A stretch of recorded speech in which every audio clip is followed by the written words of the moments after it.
ചേച്ചി ചേച്ചി എന്ത് ഞാൻ എത്ര നേരം ചേച്ചി ചെവി കേട്ടൂടെ? ഇടി ഒന്നും ഡിസ്റ്റർബ് ചെയ്യാതെ ഒന്നും മിണ്ടായിരിക്കും. ഞാൻ ഈ കാർട്ടൂൺ ഒന്ന് കണ്ടു തീർത്തോട്ടെ. നല്ല പ്രായം കാർട്ടൂൺ. നീ എന്തിനു വന്നേ? ഞാൻ വന്നതാ. പ്രത്യേകിച്ച് കാര്യമൊന്നുമില്ല. ഞാന് വീട്ടിൽ ഇരുന്നപ്പോ ഒന്ന് ബോറടിച്ചപ്പോ ഇങ്ങോട്ട് വരാൻ തോന്നി, അങ്ങനെ വന്നതാ. പ്രത്യേകിച്ച് കാര്യമൊന്നുമില്ലല്ലോ. കുറച്ചേരം വായി വെച്ച് മിണ്ടായി. ഓ ശരി ചേച്ചി.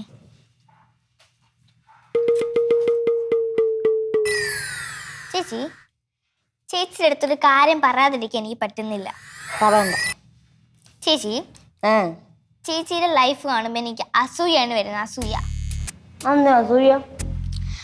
24 മണിക്കൂർ ഒരു പണിയും ചെയ്യാൻ ടിവിയും കണ്ട് കുറെ നേരം ഫുഡ് അടിച്ച് കിടക്കുമ്പോ എനിക്ക് കാണുമ്പോ അതാണ് ഞാൻ പറഞ്ഞത്. എന്തോ നീ രാവിലെ തന്നെ കയറി വന്ന് എന്റെ വായിരിക്കണ കേൾക്കാനാണോ? ഓ ബിസ്ക്കറ്റിന്റെ ശബ്ദം മാത്രമേ എനിക്ക് കേൾക്കുള്ളൂ.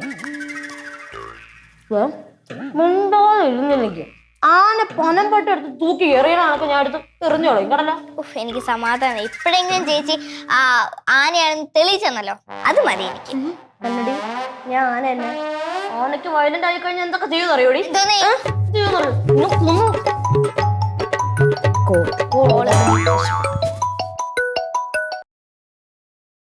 ഹലോ, എന്തടി? എങ്ങോട്ട്? പൊന്മുടിയാ? ഞാനുണ്ട്. എത്ര രൂപ? 500. 500 എനിക്കൊരു വിഷയമല്ല. എന്റെ അച്ഛൻ്റെ അടുത്ത് 500 രൂപ ചോദിച്ചാലേ 1000 രൂപ എടുത്ത് എനിക്ക് തരും. നീ മൊത്തം സെറ്റ് ചെയ്തോ, ഞാൻ വരാം. ശരി ശരി, ഓക്കെ.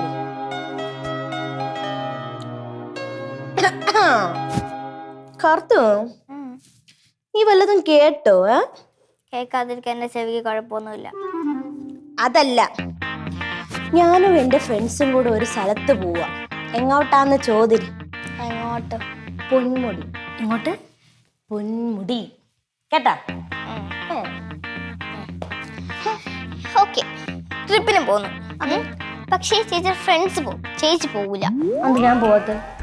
എന്തായാലും ഞങ്ങൾ അങ്ങനെ പൈസ തരൂല. 500 രൂപയല്ലേ പറഞ്ഞിരിക്കുന്നത്, എന്തായാലും തരൂല. അത് 100% ഉറപ്പാ.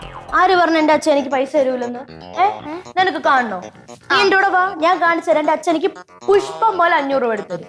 എങ്ങനെ? പുഷ്പം പോലെ, കേട്ടോ? പറഞ്ഞിരിക്കാൻ കൂടെ വാ അങ്ങോട്ട്, എന്റെ കൂടെ വാ അങ്ങോട്ട്. ഞാൻ പറയാം, വാ. അത് ഇടക്കിടക്കിട്ട് വാ, ഇങ്ങോട്ട് വാ. 1200 വർക്ക്ഷോപ്പിൽ സ്കൂട്ടർ. പിങ്കി റിങ്കി ട്യൂഷൻ 4200 പഠിക്കുന്നുണ്ട്. 1500 രൂപ മിൽക്ക്.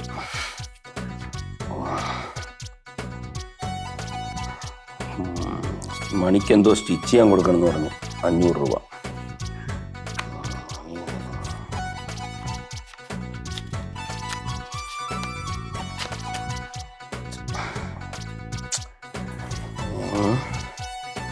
പേപ്പർ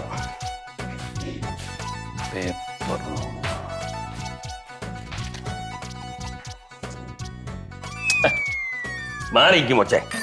എന്തോന്ന് വെച്ചാ ഇപ്പൊ ചെയ്തത്? ഞാനിങ്ങനെ അച്ഛൻ്റെ അടുത്ത് ഭയങ്കര സ്നേഹത്തോടെയൊക്കെ കൈ വന്ന് പിടിച്ച് പച്ച ഇങ്ങനെയാണോ പറയണ്ടേ? അതും കാർത്തു കൂടെ ഉള്ളപ്പോ. മക്കളിങ്ങ പെടം കണ്ട. അതെ, നമ്മുടെ ഈ മാസത്തെ വരവ് ചെലവ് കണക്കുകൾ അച്ഛൻ നോക്കുമായിരുന്നു. അപ്പൊ മോള് വന്ന് ഇങ്ങനെ പിടിച്ചപ്പം തെറ്റിപ്പോയി. അപ്പൊ അത് കൊണ്ട് അച്ഛൻ ഇങ്ങനെ പറഞ്ഞുള്ളൂ. അപ്പൊ മാറിയിക്കാൻ പറയുമ്പോ കുറച്ച് ദേഷ്യമായി പോയി. മക്കളെ പെടം കണ്ട കേട്ടോ.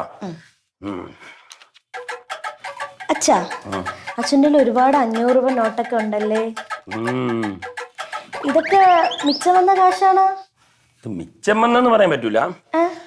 ഇനി ഈ മാസത്തെ നമ്മുടെ വീട്ടു ചെലവിന്റെ പൈസയും കൂടെ മാറ്റിക്കഴിഞ്ഞാൽ മിച്ചം വന്നെന്ന് പറയാം. അതെല്ലാം കൂടെ കണക്ക് കൂട്ടി ഒന്ന് പെട്ടെന്ന് മാറ്റച്ചാ. എത്ര രൂപ ഉണ്ടെന്ന് ഞാൻ നോക്കട്ടെ. അതൊക്കെ ഞാൻ നോക്കിക്കോളാം. അതെ അച്ഛാ, എനിക്ക് അച്ഛൻ്റെ അടുത്ത് ഒരു കാര്യം പറയാനുണ്ടായിരുന്നു. അയ്യോ, നല്ല ഷർട്ട്. പക്ഷെ ഇതിനെക്കാട്ടും ചേരുന്നത് അച്ഛന് ചുമന്ന കളർ ഷർട്ടാ. അച്ഛനെ, ഈ ഷർട്ടിന്റെ ചേർച്ചയൊക്കെ നീ പറഞ്ഞു തരണ്ട. എനിക്ക് കാര്യം മനസ്സിലായി. എന്തോ വളഞ്ഞു കെട്ടി വരികയാണല്ലോ എന്തോ പറയാനായിട്ട്. ഒന്നുമില്ല അങ്കിളെ. ചേച്ചിക്ക് അങ്കിളോട് എന്തൊക്കെയോ പറയാനുണ്ടെന്ന്.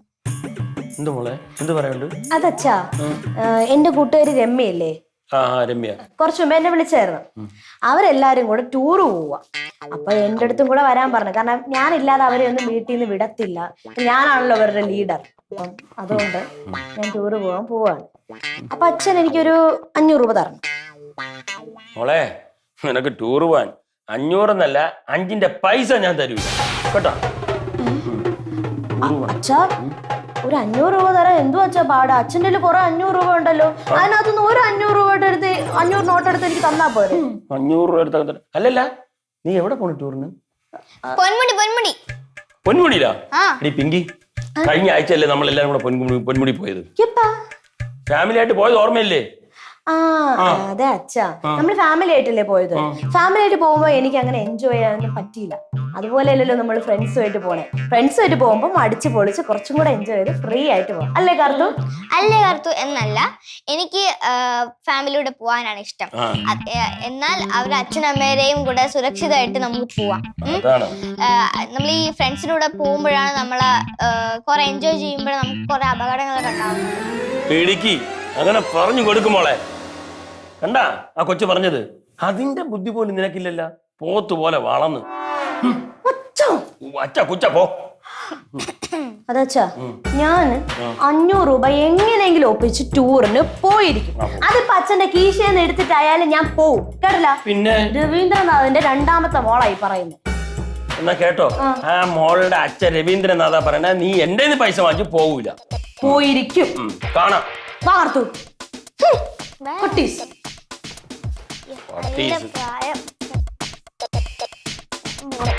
ടൂറ് പോവാൻ വേണ്ടി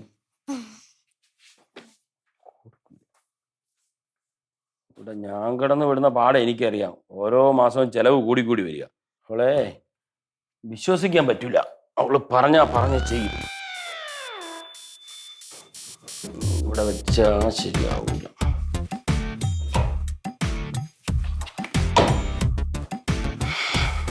കണക്കൊക്കെ പിന്നെ നോക്കാം.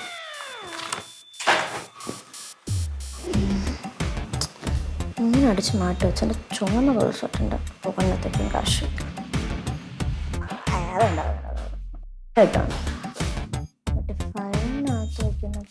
ഗോവിന്ദ ഗോവിന്ദ നാരായ ഗോവിന്ദ ഗോവിന്ദ ഗോവിന്ദ പൊന്മുടി ഗോവിന്ദ. നീ ഞാൻ അകത്ത് പറഞ്ഞ കേട്ടില്ലേ? അച്ഛന്റെ പോക്കറ്റിനകത്തുനിന്ന് കാശെടുത്ത് ഈ പിങ്കി ടൂറ് പോയിരിക്കും. അഥവാ എനിക്ക് കാശെടുക്കാൻ പറ്റില്ലെങ്കിൽ ഈ വീട്ടിനകത്തുള്ള ഏതെങ്കിലും ആക്രി പറക്കി വിറ്റിട്ടായാലും ഞാൻ പോകും. കേട്ടാ? ഇതില് 2ാമത്തെ പറഞ്ഞ കാര്യം എന്തായാലും നടക്കൂ. Thank you. ഞാൻ നോക്കിയിട്ട് കൂട്ടത്തിൽ ഏറ്റവും വലിയ ആക്രി ചേച്ചി തന്നെയാണ്. എന്താടി കുരിപ്പ നീ പറഞ്ഞ? ചേച്ചി ആക്രിയാണ്. ഞാൻ ഓക്രിയോടി ശരിയാക്കി തരാടി നിനക്ക്. അയ്യോ,